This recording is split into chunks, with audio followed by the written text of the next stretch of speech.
Welcome to another PLA podcast episode. Today, we are blessed to have another wonderful guest join us. Deepak, welcome to the PLA podcast. It's so lovely to have you on here. Hey, Dunya. Great to see you again. I'd love to formally introduce our guest today. Deepak is Santhanam, strategic technology leader with 20 plus years of experience driving digital transformation and product innovation for Fortune 500 companies. Career journey from developer to leading a digital unit responsible for 10% of company revenue. Known for simplifying solutions, accelerating go-to-market strategies, and leading through servant leadership. Currently focused on integrating AI into enterprise ecosystems, helping organizations adapt and stay competitive.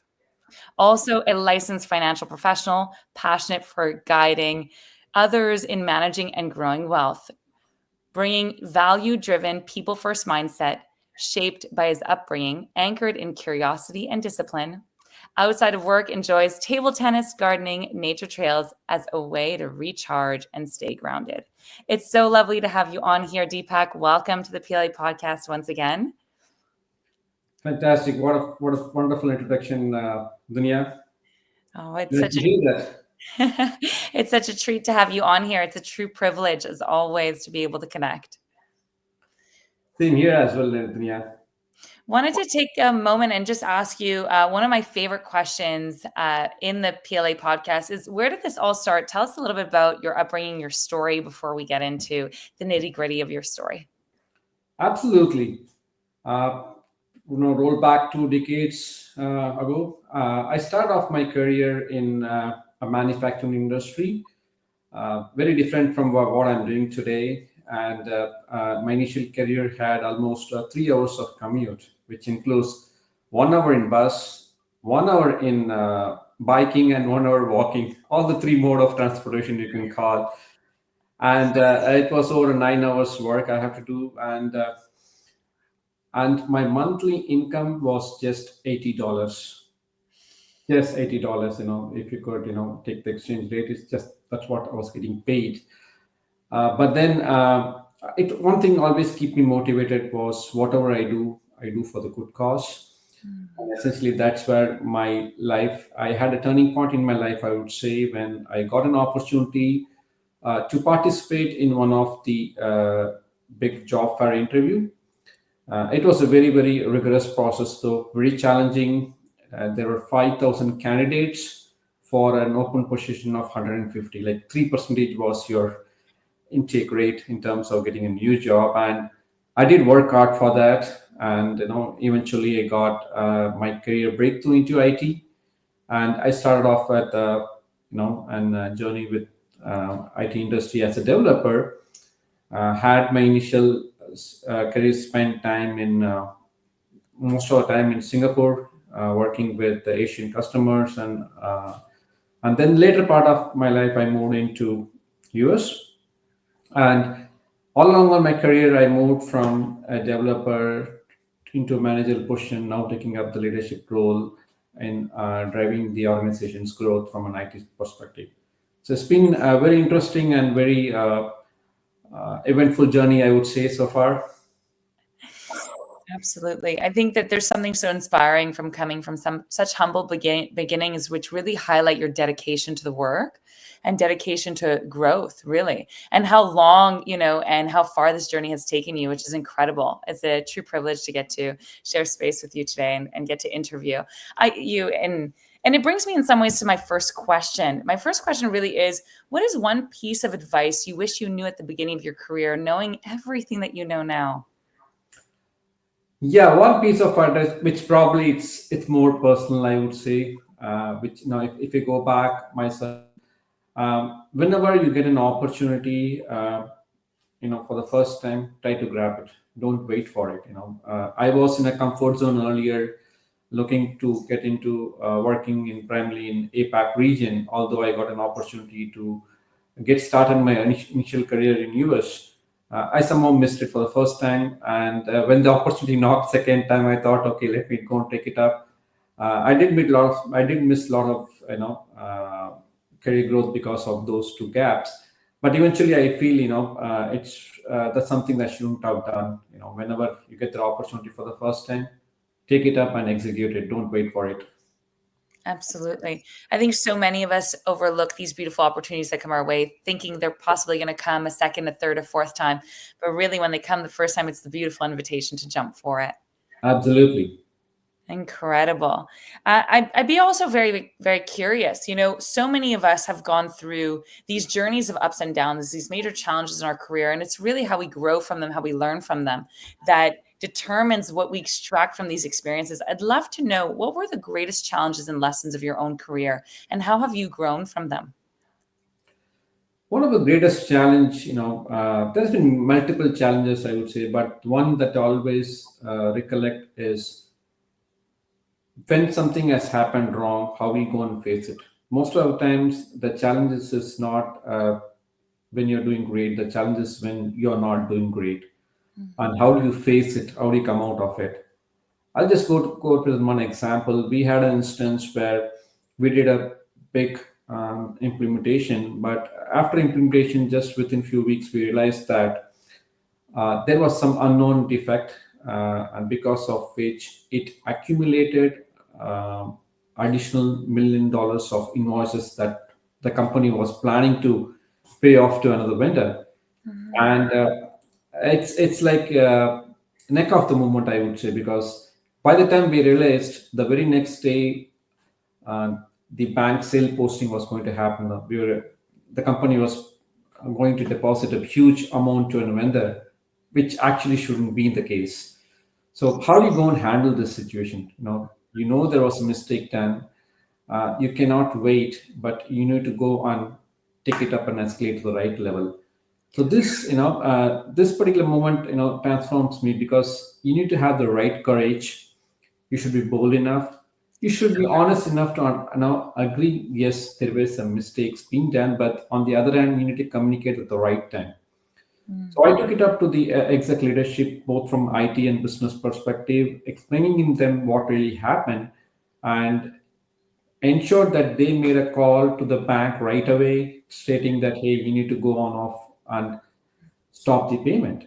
It was a bill, multi-million dollar, I would say, where we stopped the payment. And then not only that, I took the ownership responsibility to fix it in next couple of weeks time, whatever we identified it.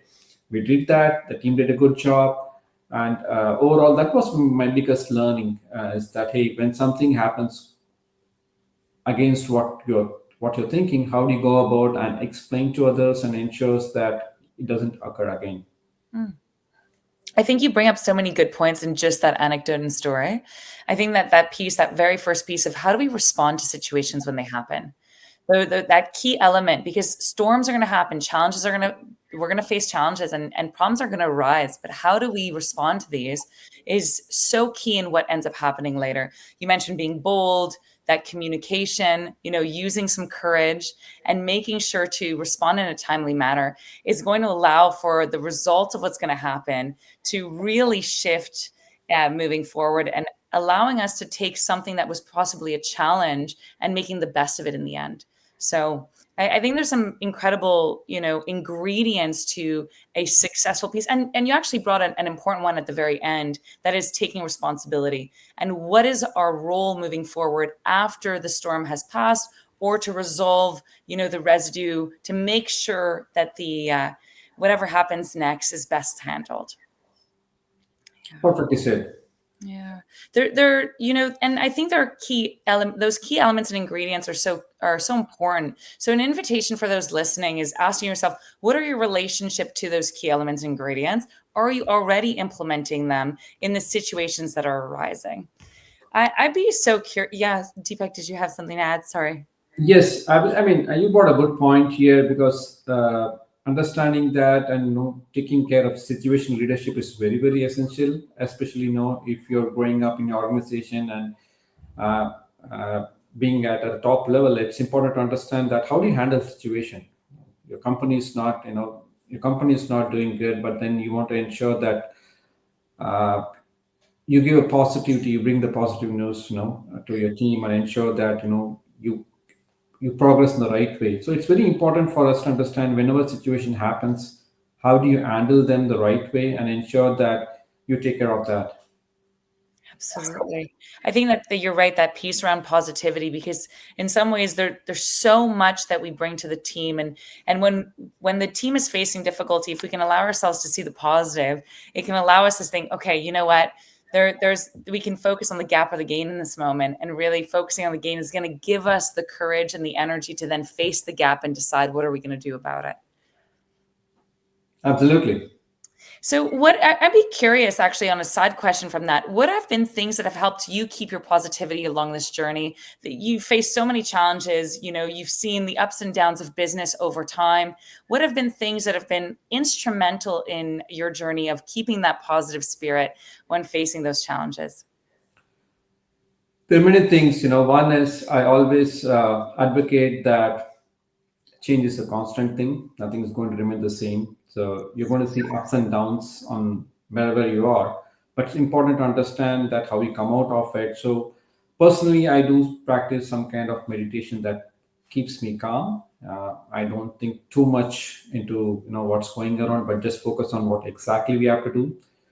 Second, in these kind of situations, it's important that we address the core thing.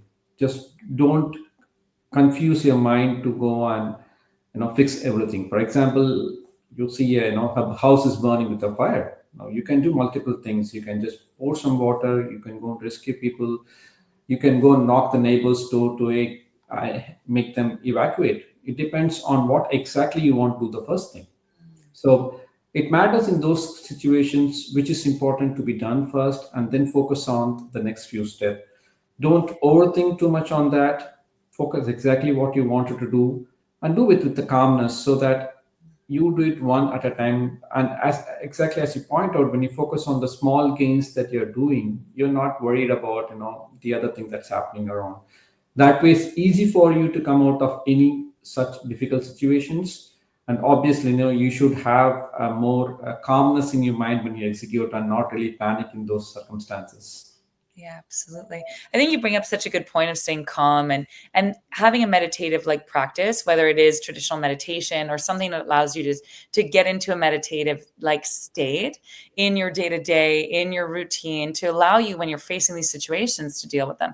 And the second piece that I love that you brought up was the core, addressing the core of the situation. So many of us are focused on the systems or the symptoms of what's going wrong in an organization rather than actually on the core issue.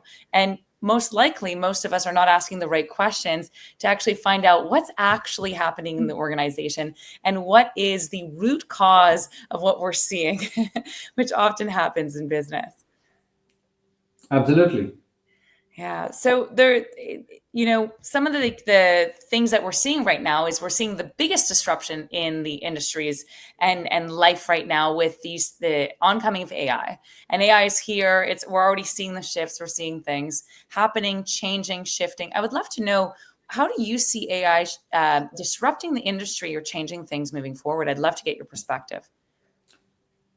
Very interesting topic that you brought up. And when I look what's happening around me socially, when I talk to people, I always hear the same buzzword: hey, AI is coming up and it is going to remove our jobs.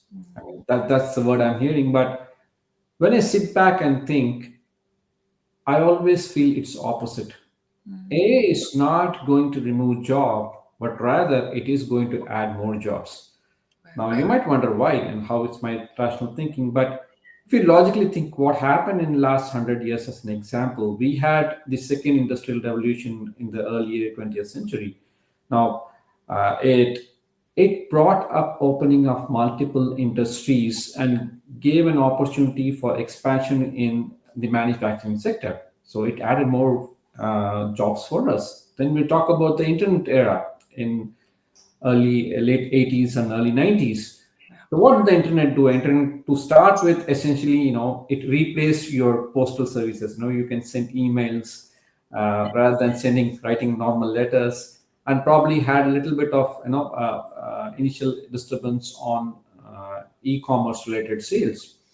Now, one might think that, hey, because of internet coming there, your postal service is going to squeeze, or your Normal store, the way it works, is going to shut down. It's going to have an impact, but it happened the other way around.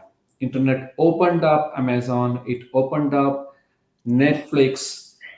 It opened up what gave an opportunity, enormous opportunity for a job for us to work, as well as not to worry about it. The third thing which I want to talk about is the invention of an iPhone. Right, when iPhone came in late 2000s, uh, it had a lot of disturbances. For example, it brought down your photo industry. No more people are using the regular Kodak photos. You go and take an iPhone, use that, and people have stopped using alarm clocks. I don't need an alarm clock to wake me up. I have my phone, so whatnot. But on the other hand, what did it bring up? What did it bring you? Think about it. It brought in a lot of apps. Lot of apps got created. Many companies are working on apps. People are using it on daily basis for health, for the health related, and for for enriching their knowledge. So it is giving an opportunity in another sector altogether. Like that, to me, AI is not going to. It's disruptive. Like every time innovation happens, but I think one should not really worry about losing a job as long as you embrace the change. I use an iPhone. I'm not worried as a user as long as I know how to use the iPhone, how to use the app. You need to understand how to use that. So you don't have to worry about job because it is going to create a new sector, new kind of job by itself. Just to add an example, my vision of AI is in next few years, it is going to bring in lot of robotic humanoids. Today, they can mechanically walk, but they don't have the quick grasp to understand what's happening around what decision I have to take. Moreover, you don't need a war. You don't need a war with human being going and fighting. You can just put this, humanoids. They can go and fight. Very similar to the Terminator movie. They can understand where my enemy is, where I need to shoot, what I have, how I have to work. Oh, yeah. And not only that, it can have a very big breakthrough happening in the medical field. If you Yes. understand most of the diagnosis, early diagnosis of diseases and how it could be curified. And I also think through sometimes for a senior living, if an accompanied humanoid is there, which can understand our daily behavior and talk to us, have a little bit of emotional connect. It's going to happen, if not now, in probably in 50, 60 years, the humanoid companion of a human being. And that's how I look through what AI is going to do as we evolve from now on. So it's a pretty interesting journey I'm thinking through. Yeah, I love what you shared. And Deepak, it makes me think of there's so many mornings where I would be a voice note recording, like journal recording to ChatGPT. And I was wondering, wow, this is an incredible person or, resource to be able to bounce ideas back and forth and in some ways have this like sense of dialogue really through questions and self-reflections. You're right. It's going to change the world in a beautiful way. And I think I love this perspective that you're giving of, so many of us are afraid that it's going to take things away, but what if it's going to give us access to so much more? And if we start to look at it this way, then all of a sudden we can relax and just maybe come back to that calm, like you had shared, of saying, you know what, maybe we're overly worried about things that may not actually play out in such a dramatic sense of our mind being afraid and giving in to its fears. Absolutely. No, you need to embrace a change. And I have vision, what it's going to do in the one sector I'm working on. And I'm really excited to, embrace this journey, right? So it's going to bring a lot of positive changes. Yeah, I love that it makes me think of that quote that you shared at the very beginning, which is like the only constant is change. And that is the reality. I am curious, I want to take you a little bit more into, what's still coming for you. What are you most excited about the future? Your career, personally, whatever that might be to you. What is something you're truly looking forward to?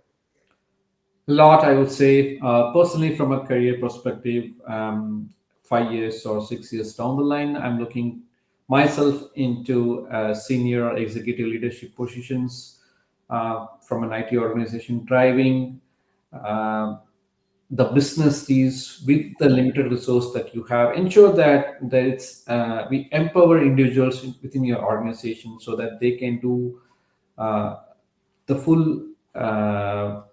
They can do the fullest of what they're capable of.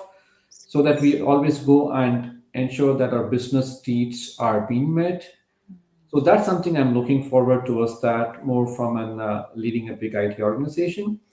Now that being said, on a personal note, I do a lot of little bit or have my own personal interest on finances. So I want to come with an so-called a success formula which could be repeated by anyone else. If I'm able to do certain things, hey, why not you do this? So I want to do that, and probably as a good philanthropy, I want to leave it that to the rest of the generation, so that something that can be replicated, it's going to be helpful for them.